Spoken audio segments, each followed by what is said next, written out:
What if the most dangerous secret of the Cold War wasn't buried in a file, but walked through the lobby of a luxury hotel every single night? It sounds head-spinning, right? Imagine New York City, 1961. The air practically crackles with Cold War tension. Fallout shelter signs are everywhere. Khrushchev is pounding his shoe at the UN. Berlin is a powder keg, and the world holds its breath. But inside the grand, gilded lobby of the American Night Hotel, a fortress of American luxury and old-world charm, the only crisis is usually a spilled martini or a misplaced mink stole. That's where Eleanor Vance, head concierge, ruled with an iron fist in a velvet glove. She saw everything, knew everyone, or so she thought. Because for months, one particular guest, Mr. Dmitri Volkov, had been a perfectly polished enigma. He was impossibly quiet, impeccably dressed, and utterly, disturbingly forgettable. Until the night Eleanor realized the chill radiating from Suite 1402 wasn't just the air conditioning. It was something far colder, something that could set the entire world ablaze. She wasn't just serving a guest. She was unknowingly standing face to face with a ghost in human form, a ghost with secrets that could unravel nations. But before we dive deeper, if you're fascinated by the hidden battles of the Cold War, and also if you love your country, then subscribe, and comment if you don't. It takes lots of effort to make these videos. We appreciate your support. Eleanor Vance knew luxury like she knew the back of her hand. 37 years old, sharp as a tack, with a smile that could charm a stubborn duke and eyes that missed absolutely nothing. She ran the concierge desk at the American Night like a general commanding an army of bellhops and maids. This wasn't just a job, it was her life. From presidents to movie stars, Eleanor had seen them all. She could sniff out a phony diamond from a mile away and tell if a guest was truly wealthy or just spending their last dime to feel wealthy. Discretion was her religion. Service her mantra. But the rules, the patterns, the entire predictable rhythm of her world started to develop a tiny, almost imperceptible glitch. The moment Mr. Dmitri Volkov checked into Suite 1402, he arrived without fanfare. No entourage, no mountains of Louis Vuitton luggage, just a single well-worn leather briefcase and a small, nondescript carry-all. His clothes were of the finest European cut, but utterly devoid of personality, perfect gray suits, crisp white shirts, sensible ties. He spoke fluent, unaccented English, almost too perfect, like someone who had studied every nuance until it was indistinguishable from native speech. His requests were minimal: morning newspapers, specific foreign language journals, nothing overtly unusual. He never asked for restaurant recommendations, never needed theater tickets, never inquired about the city's nightlife. He simply existed. At first, Eleanor dismissed it. New York attracted all kinds: reclusive billionaires, eccentric scholars, quiet businessmen. Mr. Volkov was just another flavor of rich and peculiar. He was polite, almost excessively so.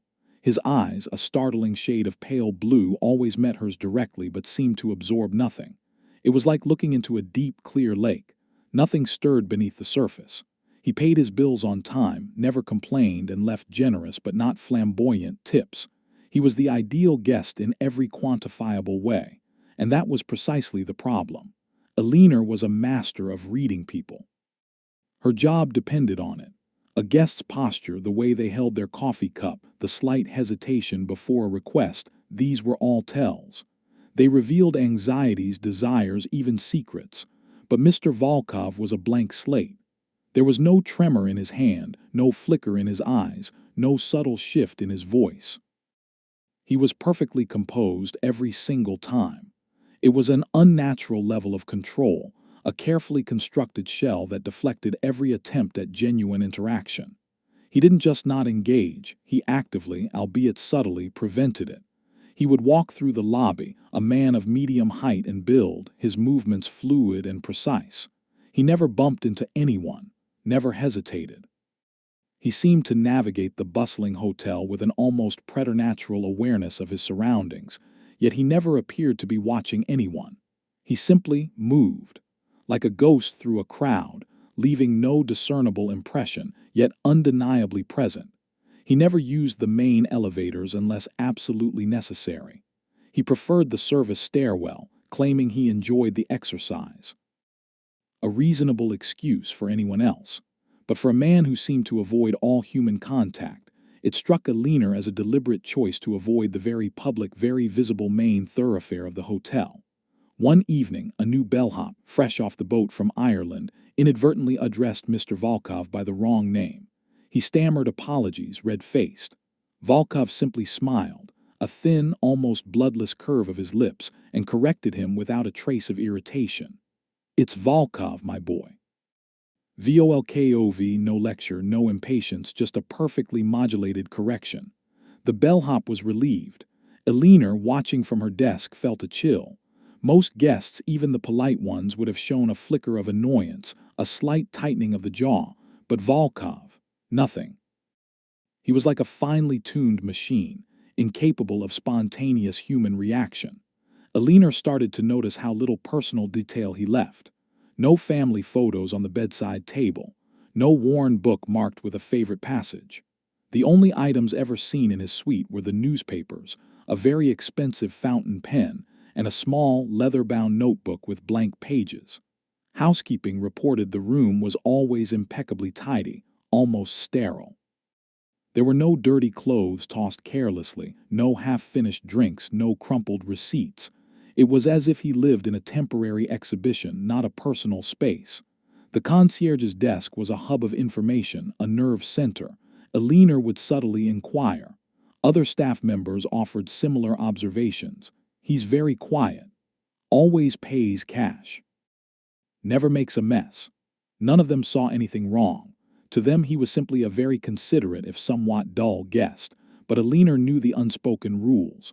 In the world of extreme wealth there was always some eccentricity, some demand, some personal flourish.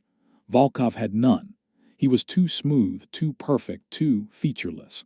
Eleanor was a master of routine. Her life was a meticulously organized calendar of reservations, requests, and anticipating needs. She understood that in the intricate dance of a luxury hotel, routines were the invisible threads that held everything together. And in Mr. Volkov, she found a routine so precise, so unwavering, it felt less like habit and more like a carefully orchestrated performance. He was a creature of habit, yes, but habits so rigid they bordered on pathological. This wasn't the comfortable predictability of an old man set in his ways. It was the calculated, machine-like precision of someone following a strict internal clock. Every morning, without fail, he left his suite at exactly 7:30 a.m. He'd descend the service stairs, emerge into a seldom-used back corridor, and exit through a staff entrance, always precisely at 7:37 a.m. He would return at 6:45 p.m., re-entering through the same staff entrance, ascending the same service stairs, and locking himself back into Suite 1402 by 6:52 p.m. This happened every weekday. Weekends, he was gone for longer stretches, sometimes not returning until late Sunday evening. Never once did he deviate. Never once did he ask for a taxi from the main entrance, or dine in the hotel's famed restaurant, or even pause to admire the grand ceiling murals. His movements were a pre-programmed loop, a silent, shadowy dance performed with perfect, unnerving regularity. Eleanor, discreetly positioned at her desk, started to chart these movements in her mind. It was a compulsion, a puzzle she couldn't ignore. She'd observe him from a distance, catching glimpses as he passed. His stride was always even, his gaze straight ahead, never lingering. He carried that same worn leather briefcase every day, and it seemed to weigh the same amount each time. What was inside? She had no idea. He never asked for his room to be cleaned during specific hours, but always had the "Do Not Disturb" sign out until exactly 10 a.m., allowing housekeeping a narrow window before he returned in the evening. This suggested a preference for absence during maintenance, which again seemed calculated. Then there was the mail. Mr. Volkov received almost no personal mail, only newspapers and those foreign journals delivered directly to his room. No letters, no postcards, no parcels. This was unusual for someone staying for months at a time. Most long-term guests had stacks of correspondence, packages from home, gifts. Volkov had nothing. It was another layer of his manufactured anonymity. He wasn't just a guest. He was a transient, a placeholder, leaving no mark. Eleanor found herself talking to Agnes, the seasoned housekeeper who serviced Suite 1402. Agnes, a pragmatic woman who had seen everything from overflowing bathtubs to illicit card games, found Volkov peculiar but harmless. "Cleanest room I ever seen, Miss Vance," she'd grumble, a hint of grudging admiration in her voice. "Not a speck of dust. Bedsheets practically ironed themselves, and he never leaves anything out, ever." Eleanor pressed her. "Nothing at all, Agnes. No notes. No stray buttons. No used matches." Agnes shook her head, her brow furrowed in thought.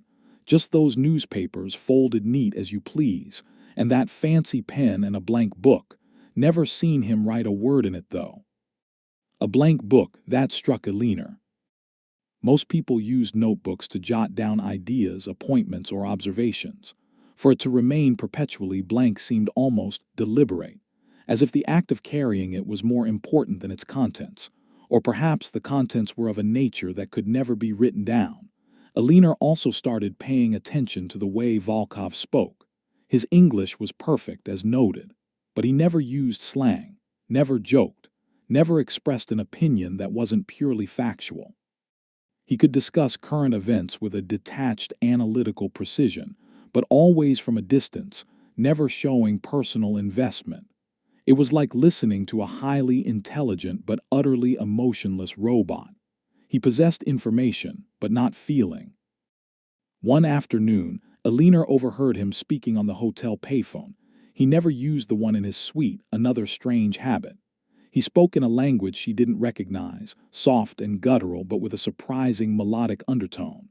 His voice was low, almost a whisper, and his posture was hunched over the receiver as if trying to shrink into the booth.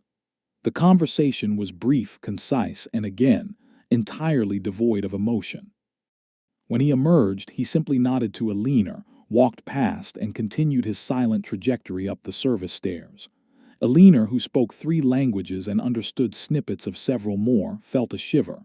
The language sounded Slavic, Russian. She couldn't be sure. But it was another piece of the puzzle, a subtle foreign flavor in the bland diet of his manufactured American identity. The Cold War was a constant, low-frequency hum beneath the surface of daily life in 1961. It wasn't just in the headlines.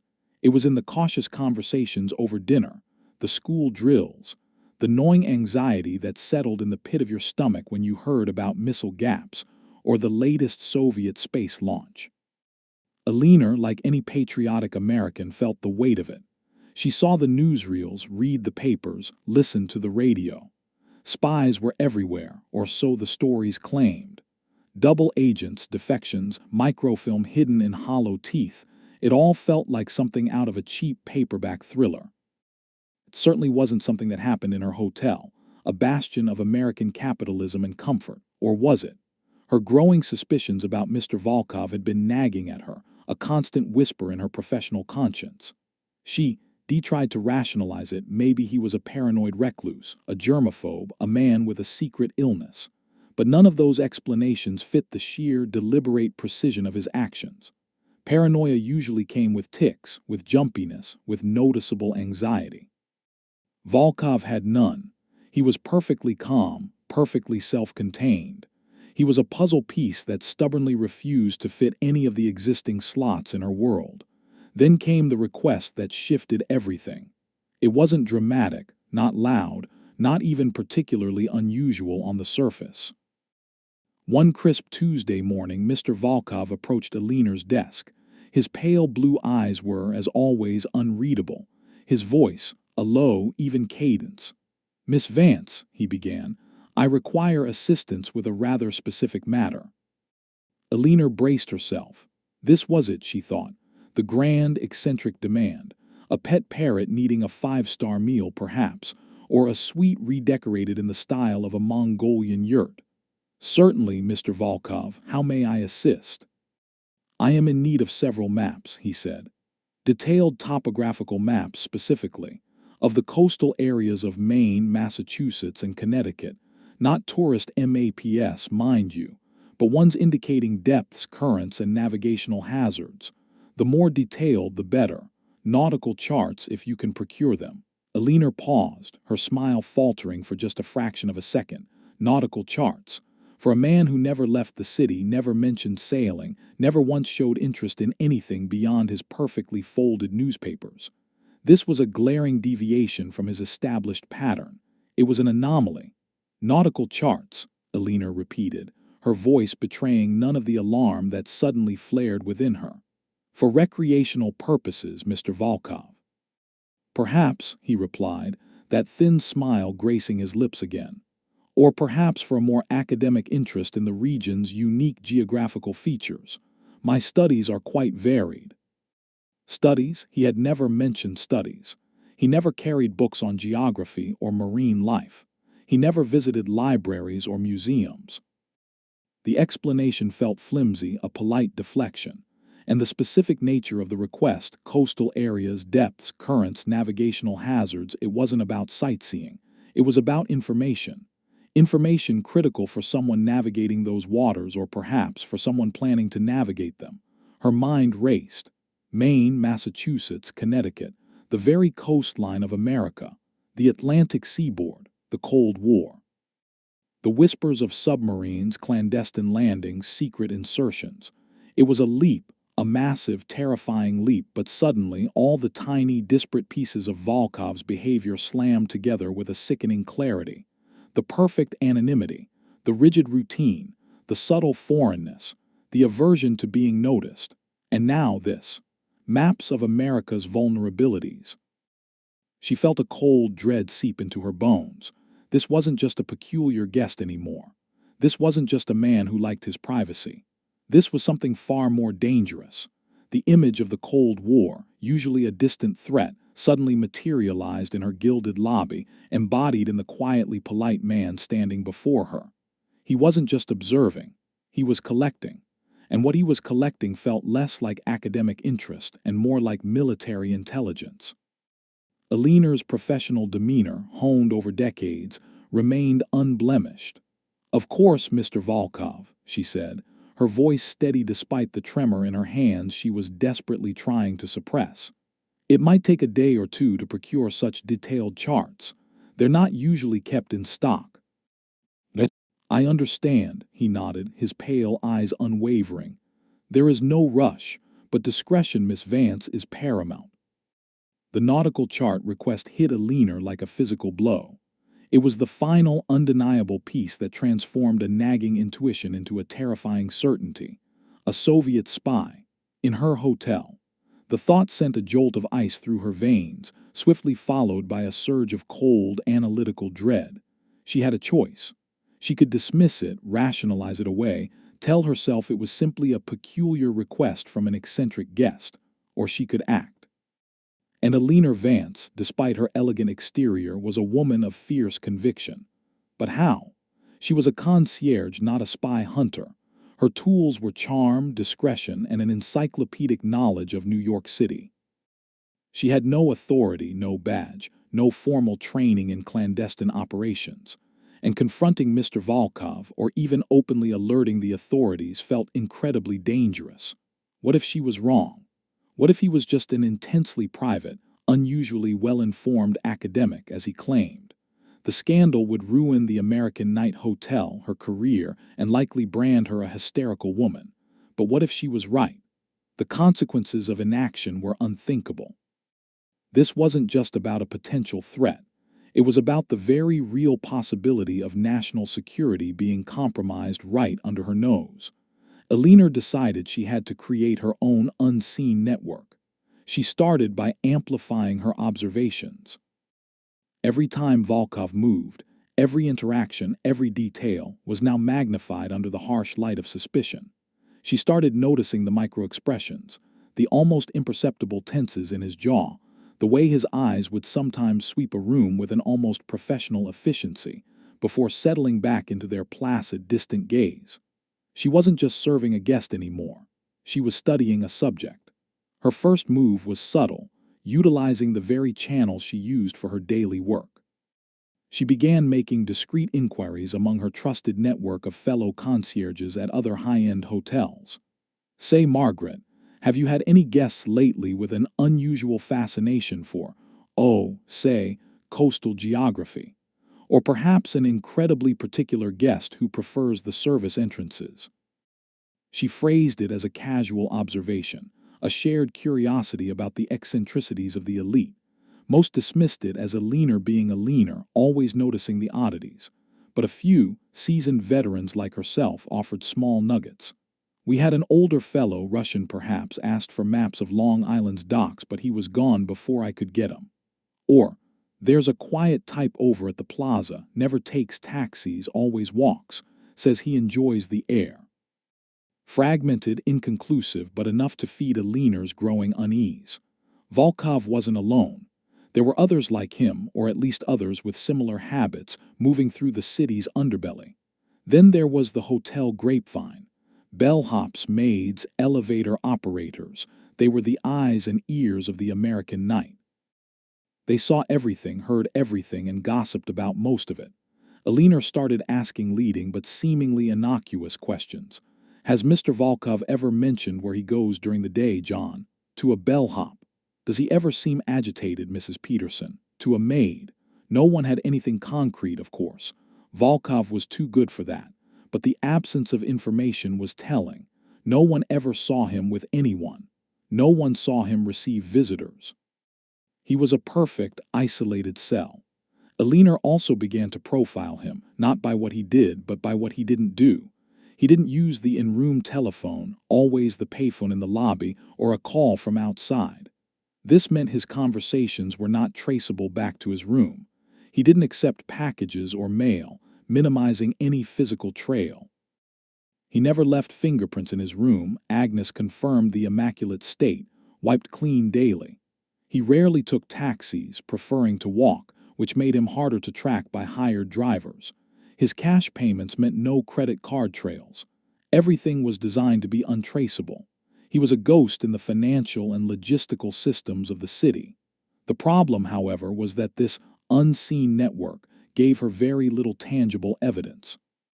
It confirmed her suspicions, strengthened her profile of Volkov as someone deliberately avoiding detection, but it offered no proof, no smoking gun. It was a web of circumstantial observations, a pattern without a name. She needed something more. She needed a crack in his perfect facade. One blustery afternoon, Volkov returned from his daily excursion a few minutes later than his usual 6:45 p.m.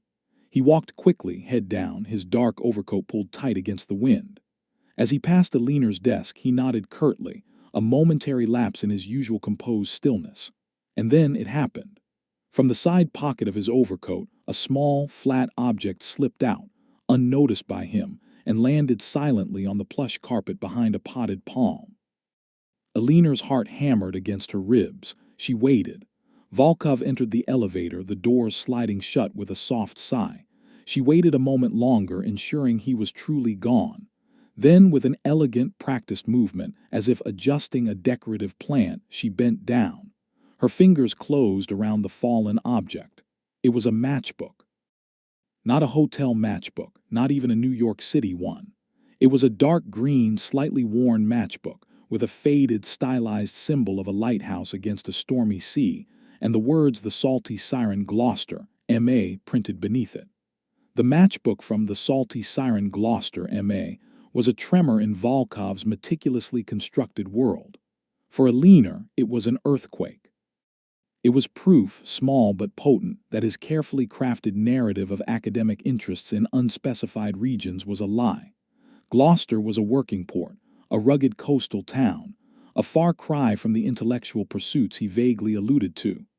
This wasn't a casual souvenir. It was a deliberate yet careless trace. Eleanor clutched the matchbook, its rough cardboard edges digging into her palm. Her mind was a whirlwind. Her initial instinct was to take it to the authorities, but which authorities? The FBI, the local police. What would she say? A guest dropped a matchbook from a town he asked for maps about, and I think he's a Soviet spy. They'd laugh her out of the building. She had no other proof, just a gut feeling and a single, slightly peculiar matchbook.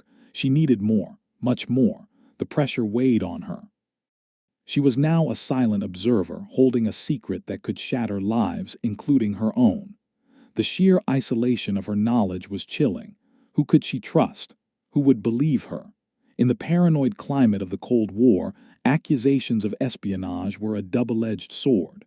They could destroy the accused, but also the accuser if unfounded.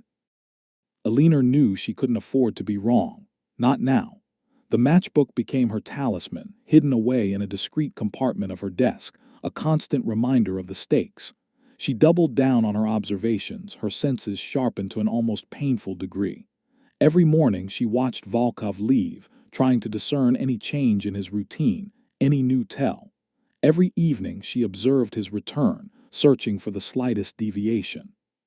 His precision, which had once been merely unsettling, now felt like a taunt. He was so good, too good.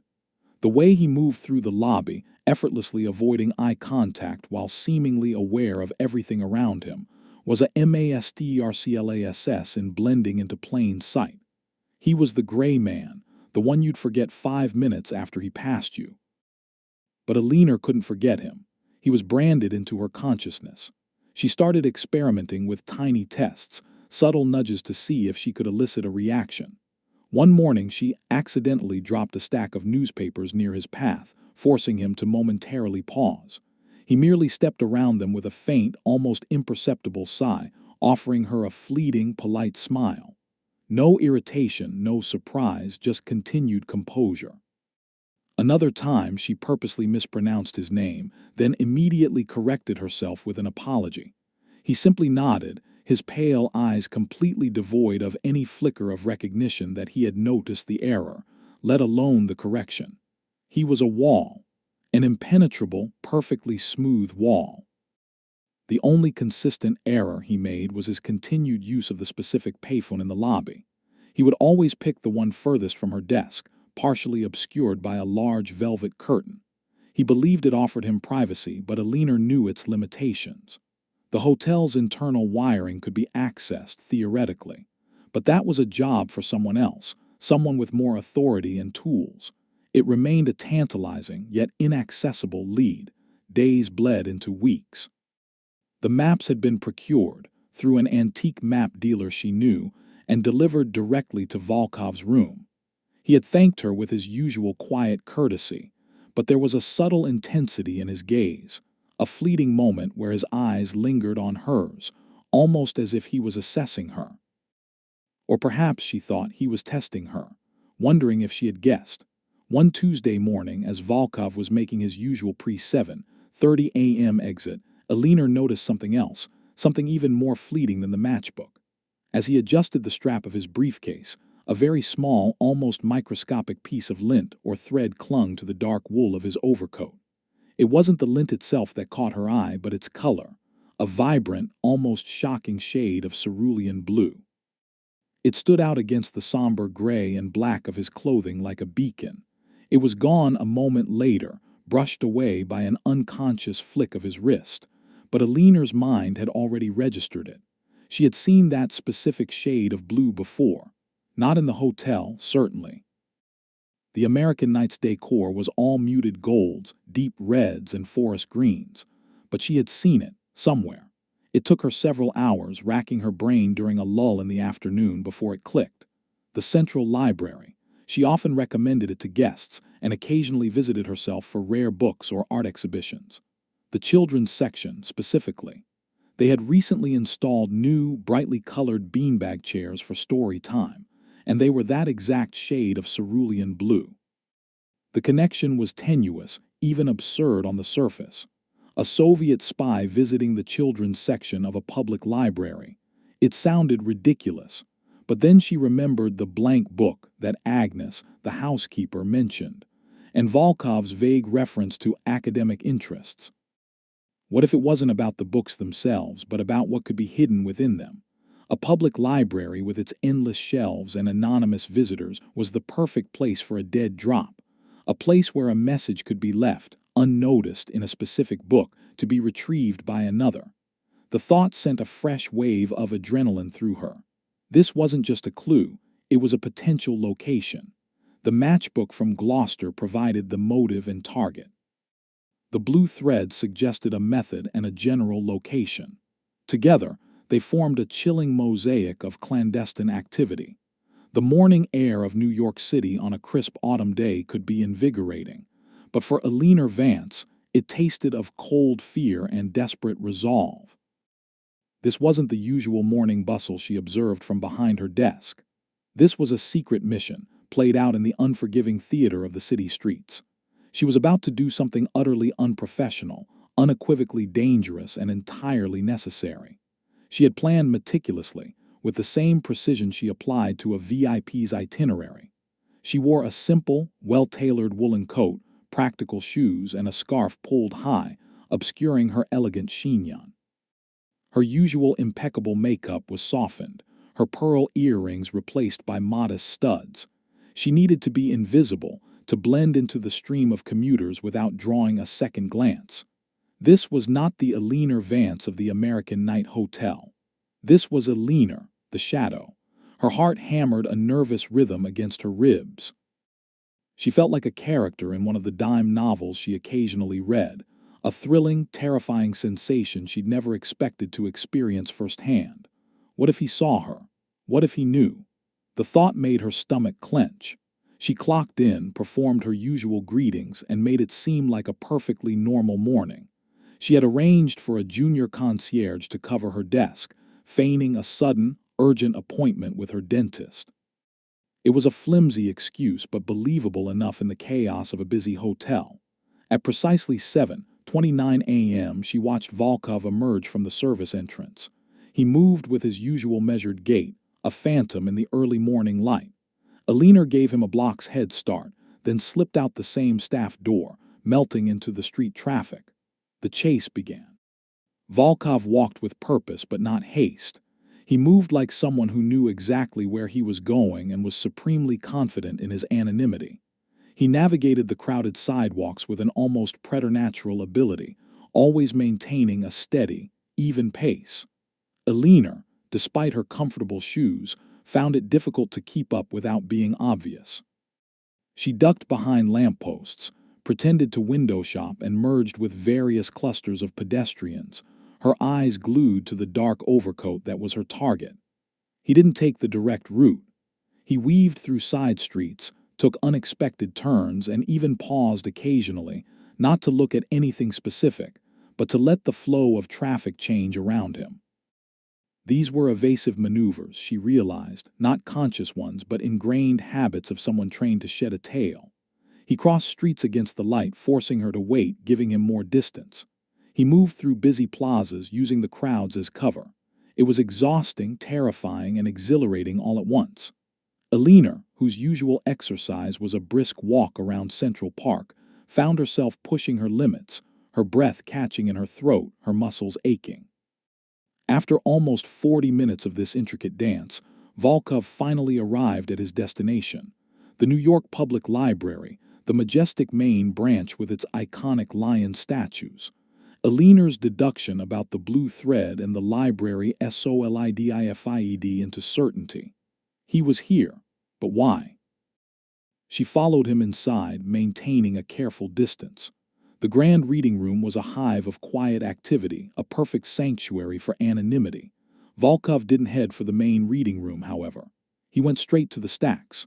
Eleanor feigned interest in an architectural exhibit, her heart thumping, then slowly made her way towards the children's section, a quieter, less frequented area at that hour. And there he was, not reading, not browsing. He was standing by a shelf, his back to her, precisely between two towering bookcases. He wasn't looking at the titles. His hand, gloved, moved with practiced ease. He reached into his coat pocket, pulling out a small, flat package wrapped in plain brown paper. With a swift, almost imperceptible motion, he slid the package into a gap in the spines of a row of books, specifically a copy of The Adventures of Tom Sawyer. He didn't even pause. His hand withdrew, he adjusted his coat, and then with the same effortless grace, he turned and began to walk away, making his exit from the library. Eleanor watched, frozen, her breath hitched. He had just performed a dead drop. Right there in the public library, a beacon of American knowledge and freedom. The sheer audacity of it left her momentarily stunned. This wasn't some shadowy back alley exchange. It was brazen, confident, and almost invisible. She waited. She watched Volkov disappear through the grand doors. Then, heart pounding, she approached the shelf. Her eyes found The Adventures of Tom Sawyer. Her hand trembled as she reached for it, pulling it out. The brown paper package was no longer there. It was gone. A cold wave of realization washed over her. Someone had already retrieved it. Volkov wasn't leaving a message for later. He was dropping off something that was immediately picked up. He was an active part of a real-time network, a crucial link in a chain. Eleanor felt a terrifying mix of triumph and despair. She had her proof. Undeniable proof. She had witnessed a Soviet spy in action, conducting a clandestine exchange on American soil. But the triumph was fleeting, overshadowed by the terrifying realization that she was now inextricably involved. She knew too much. She had seen too much. She was no longer just a concierge with a hunch. She was an eyewitness to espionage. And in the world of spies, eyewitnesses were dangerous loose ends. The brown paper package was gone, vanished.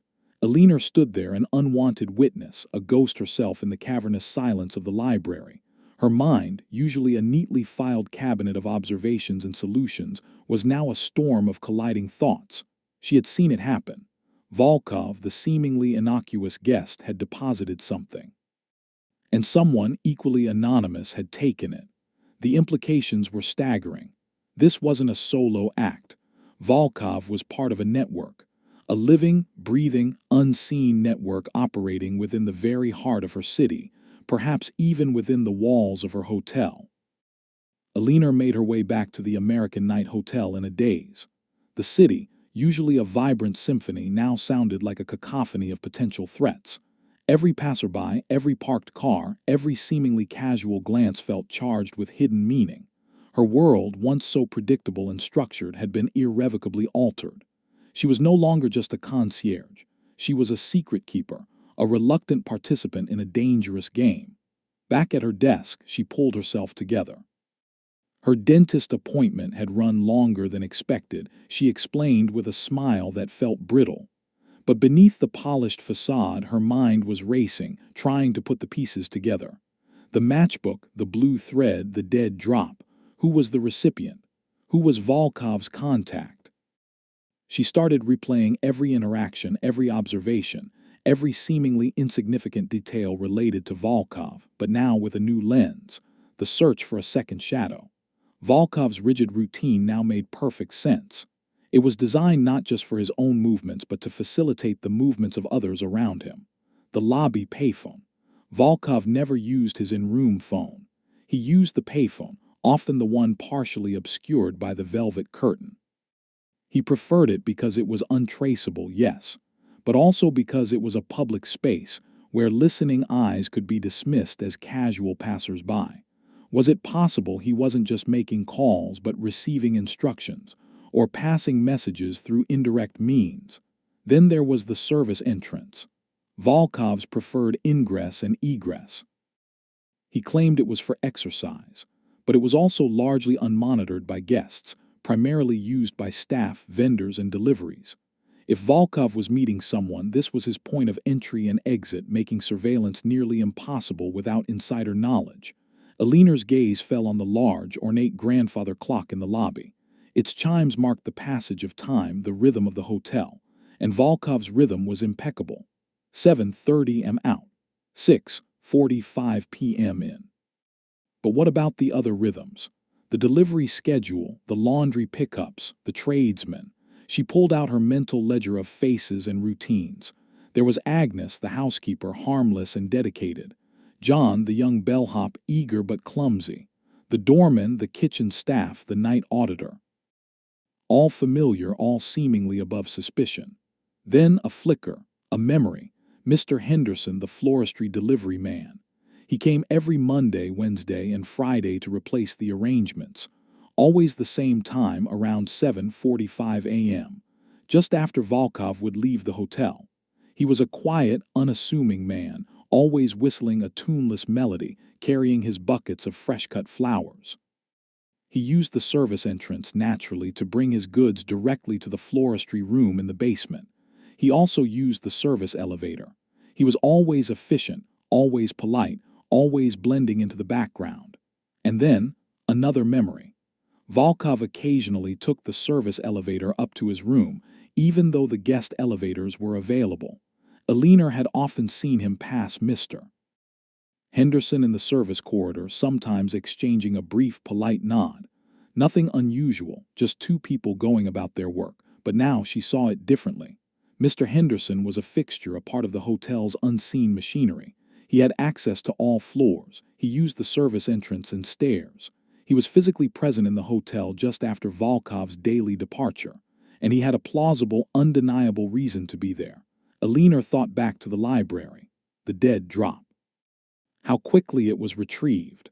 Someone needed to be nearby, someone who knew Volkov's routine, someone who could blend in.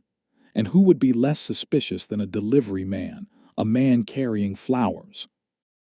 A man who would look perfectly natural walking out of the library with a bouquet, perhaps with a small package tucked inside. Suddenly, the whole picture began to shift. The scale of Volkov's operation wasn't just about his isolated movements. It was about a perfectly integrated system, a seemingly innocuous network of contacts who could operate openly under the guise of their legitimate professions. Mr. Henderson, with his cheerful whistling and his fragrant flowers, could be the unseen hand, the immediate contact, the messenger. Her blood ran cold. The thought of Mr. Henderson, a man she'd seen for years, a man who always brought a little cheer with his floral arrangements, being involved in espionage was almost impossible to comprehend. But his routine, his access, his apparent innocuousness, it all fit too perfectly. He was the ideal companion for a ghost. He wasn't the master spy, perhaps, but a crucial link. Volkov was the brain, Mr. Henderson the hand. The weight of her knowledge felt like a physical burden. Eleanor carried it like a lead cloak. Every smile she offered, every polite instruction she gave, felt like a betrayal of the truth she held inside. She had identified Volkov and his probable immediate contact, Mr. Henderson. But now, the most terrifying question, LOOMED, who could she tell? And how? Her mind sifted through options, discarding each one as quickly as it arose. The hotel manager. A good man, but easily rattled, prone to prioritizing hotel reputation over national security, especially with such explosive, unsubstantiated claims. The local police. They would be out of their depth and too slow. The FBI. She had no direct contact, and how would she even approach them without being dismissed as a crackpot? She had no hard evidence, only observations and a matchbook. And even if they believed her, the sheer bureaucratic process could take weeks, during which time Volkov and Henderson could vanish. The Cold War atmosphere was thick with paranoia. Accusations of espionage, even if true, could destroy lives and careers. What if she was wrong about Henderson? What if the matchbook was just a coincidence, the blue thread a random anomaly?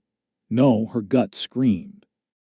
The patterns were too precise, the evasions too deliberate, the dead drop too real.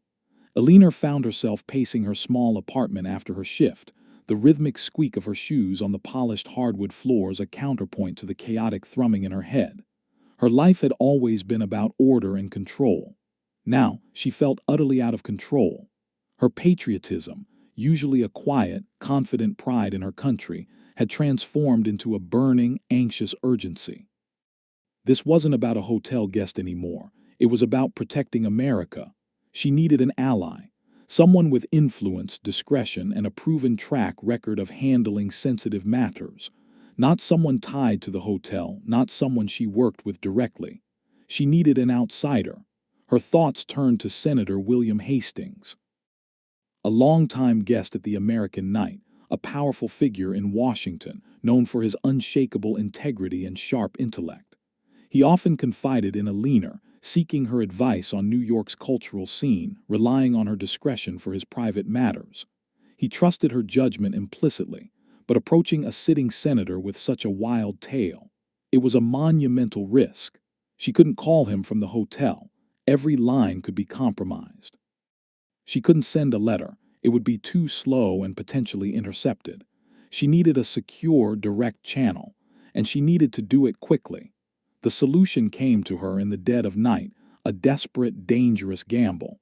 She would use her knowledge of the hotel's other routines, the ones not observed by Volkov or Henderson. The next morning, Eleanor came to work dressed impeccably as always, but beneath her perfectly tailored suit, a tremor of apprehension ran through her. Her plan was audacious and relied entirely on her reputation and the senator's trust. At 10:00 a.m., Senator Hastings was scheduled to check out. As a VIP, he preferred a discreet departure from the hotel's private side entrance. Eleanor always handled these departures personally, ensuring seamless service. As she escorted the senator through the quiet corridor, away from the bustling lobby, she lowered her voice. "Senator," she began, her tone calm, but laced with an urgency she hoped he would detect. "I apologize for the impropriety, but I must speak with you, immediately, and in absolute confidence." Hastings, a shrewd man, stopped. He looked at her, noting the slight tightening around her eyes, the unusual tension in her shoulders. He respected Eleanor deeply, knew her to be utterly unflappable. For her to break protocol like this meant something was profoundly wrong. He studied her for a long moment, weighing her words, her demeanor. The sheer audacity of her claim, combined with her evident distress, was convincing. He knew Eleanor Vance was not prone to hysterics. Where and when? He asked, his voice now devoid of any lingering doubt. "My apartment, Senator, tonight at 9:00 p.m. I will send a coded message to your aide confirming the address. Come alone, tell no one." Hastings nodded slowly. "Consider it done, Eleanor.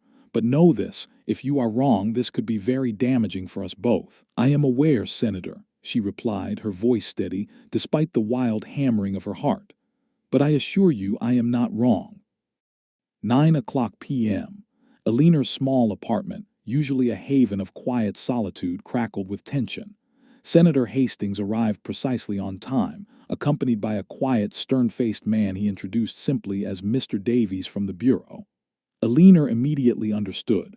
This wasn't just a political favor, it was an official investigation. Her heart pounded, but she felt a strange calm.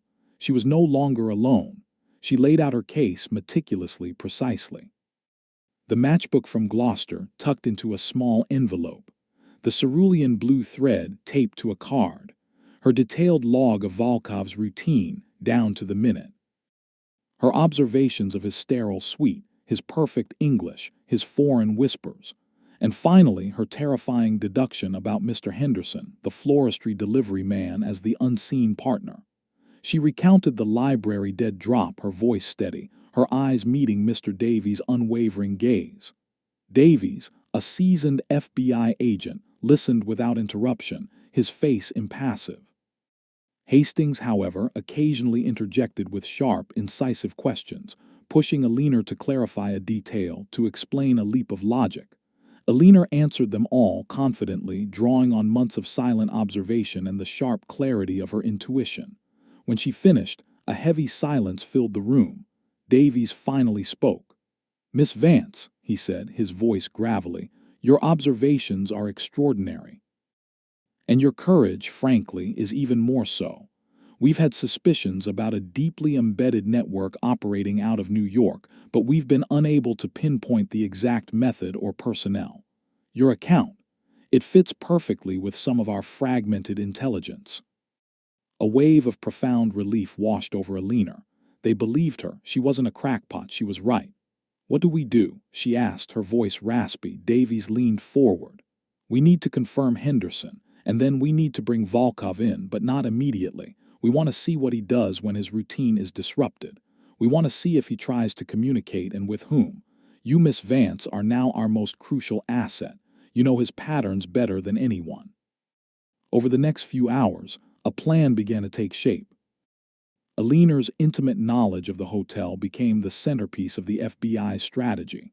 They couldn't storm the hotel, not without causing panic and alerting the entire network. They needed a surgical strike. Eleanor suggested a series of controlled glitches in Volkov's routine, designed to subtly disorient him and potentially force a mistake. First, the service stairs he so favored would be closed for emergency maintenance one morning, forcing him to use the main guest elevators, where FBI surveillance could be more easily concealed. Second, his usual foreign newspapers would be accidentally swapped with a local tabloid, a minor inconvenience, but one designed to create a momentary, out-of-character reaction. Third, his in-room telephone would be subtly malfunctioning, forcing him to either use the lobby payphone, which would now be monitored, or seek an outside line. The agents, led by Davies, worked quickly and covertly. Surveillance teams were discreetly positioned around the hotel, posing as new guests, maintenance workers, even street vendors. Mr. Henderson's floristry deliveries were put under intense scrutiny, his route to and from the hotel meticulously tracked. The following morning, Eleanor watched from her desk as Volkov, for the first time, emerged from the guest elevator, a flicker of irritation, almost imperceptible, crossing his face at the unexpected change. He paused, his gaze sweeping the lobby with a new, heightened awareness. He seemed to sense the disruption in his carefully constructed world. Eleanor gave him a small, polite nod, forcing a smile she didn't feel. He returned it, his pale eyes lingering for a fraction longer than usual. Later that day, the malfunctioning phone in his room forced him down to the lobby payphone. He chose the one partially hidden by the curtain, as expected. He made a call, speaking in a low, rapid murmur in what Eleanor now recognized as Russian. But this time, Mr. Davies and his team were listening. The net was tightening. The FBI confirmed that Mr. Henderson, the floristry delivery man, was indeed an operative, his deliveries a cover for transporting messages and small, encrypted packages. He was apprehended discreetly on his next delivery route, without incident. Climax came the next day. Volkov, alerted by the failure of his routine and the silence from Henderson, tried to make an unscheduled departure. Eleanor watched him, her heart in her throat. He called for a taxi, a rare move for him, from a street corner blocks away from the hotel, thinking he was clear. But the FBI agents were already in position. As Volkov stepped into the taxi, two unmarked cars converged, blocking his path. Agents moved swiftly, efficiently. Volkov didn't resist. He simply looked out the taxi window, his pale blue eyes meeting Eleanor's across the distance of the bustling New York street. In that brief, chilling moment, she saw not anger, not fear, but a flicker of grim recognition, almost respect. A silent acknowledgement of the concierge who had seen through his perfect facade. The truth, when it finally emerged, was more harrowing than Eleanor could have imagined. Mr. Dmitri Volkov was not just a low-level spy. He was Colonel Anatoly Volkov, a highly decorated KGB officer, deeply embedded in a long-term operation. He had been collecting highly classified intelligence on American naval movements and coastal defense capabilities, precisely the kind of information the nautical charts would provide, essential for potential submarine infiltrations or clandestine landings on the very coastlines he had inquired about. His blank notebook wasn't blank at all. It contained microdots, invisible to the naked eye, holding intricate data that would have been transferred through Mr. Henderson. Eleanor Vance, the head concierge of the American Night Hotel, had, through sheer observation, intuition, and an unwavering sense of duty, brought down a master spy and disrupted a significant Soviet intelligence operation. Her actions were kept strictly confidential, her role acknowledged only by Senator Hastings and a select few within the FBI. She received a commendation, not a medal, but a quiet, heartfelt thank you from the highest levels of government. Her life returned to its routine, but it was a routine forever changed. The gilded halls of the American Night Hotel no longer felt quite so insulated. She knew now that the shadows of the world and the silent battles fought within them could touch even the most elegant and seemingly secure places. She was no longer just a concierge. She was a quiet guardian, a testament to the extraordinary courage of ordinary people who, when faced with an unimaginable threat, found the strength to act. The discreet removal of Colonel Anatoly Volkov and his courier, Mr. Henderson, from the streets of New York was a masterclass in clandestine operations. It happened swiftly, silently, leaving barely a ripple in the city's endless current. One moment Volkov was stepping into a taxi, his pale blue eyes meeting Eleanor S. across the bustling street. The next, he was gone, swallowed by the efficient machinery of American counterintelligence.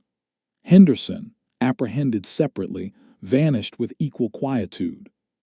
The silence that followed their disappearance was profound, almost deafening to Eleanor, who had lived for months with the constant hum of suspicion. Eleanor was immediately brought in for extensive debriefing. The FBI agents, led by Davies, were thorough, relentless. They wanted every detail, every nuance, every fleeting expression she had observed. She recounted her story again, from the first prickle of unease at Volkov's unnatural perfection to the matchbook, the blue thread, the library dead drop, and finally, the confirmation of Henderson. Each question was designed to test her memory, her deductions, her very sanity. It was like being cross-examined, but with the added weight of national security resting on her shoulders. She held firm, her observations proving remarkably consistent and accurate. Her natural aptitude for profiling and pattern recognition, honed by decades in hospitality, had translated perfectly into the world of espionage. The necessity of absolute secrecy was drilled into her. Her role, her name, her story, it had to remain buried.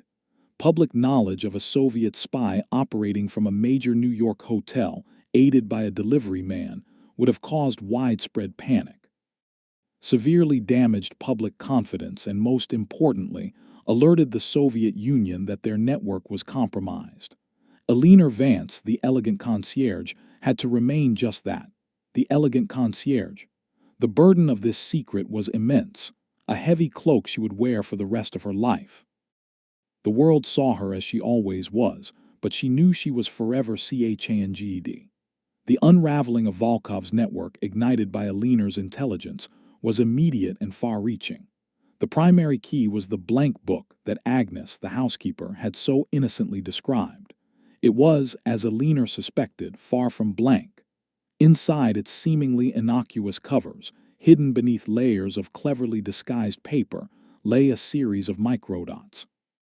These tiny, almost invisible specks contained a treasure trove of highly sensitive information. When deciphered, they revealed intricate maps of American coastal defenses, detailed schematics of naval base layouts along the eastern seaboard, shipping routes, patrol patterns, and critical infrastructure vulnerabilities, including power plants, communication hubs, and even specific sections of major port facilities. This wasn't just general intelligence.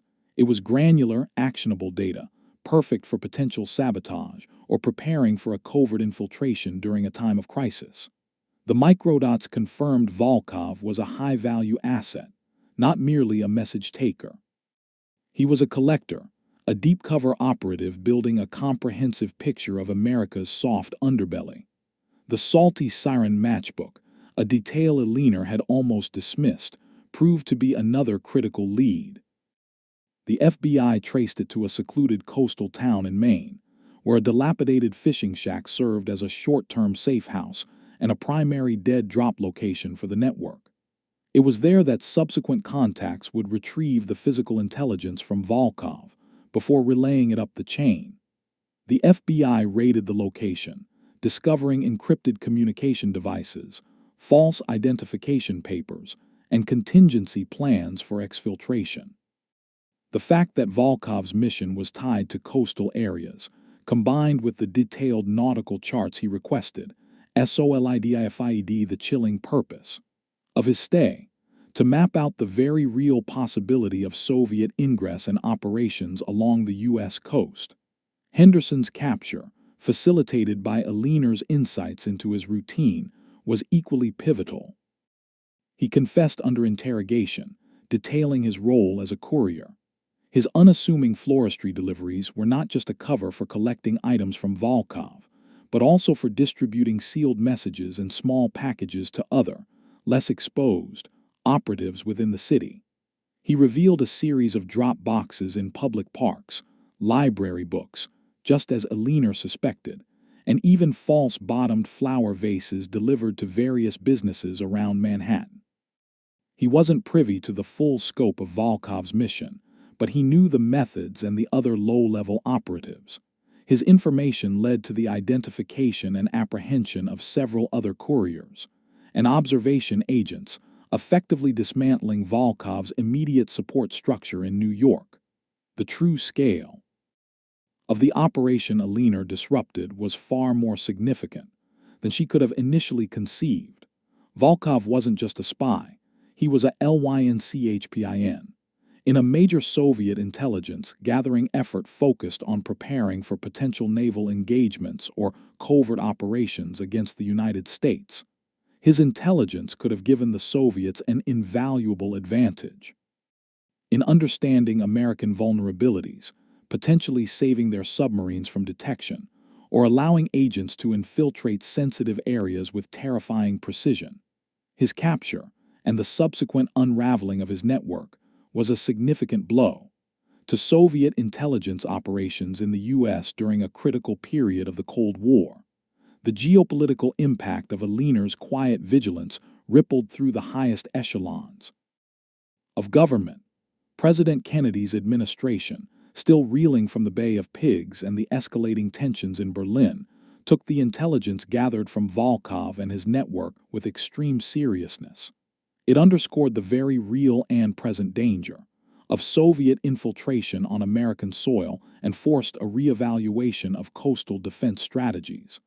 The FBI gained invaluable insights into current Soviet tradecraft, their communication methods, and their asset recruitment strategies.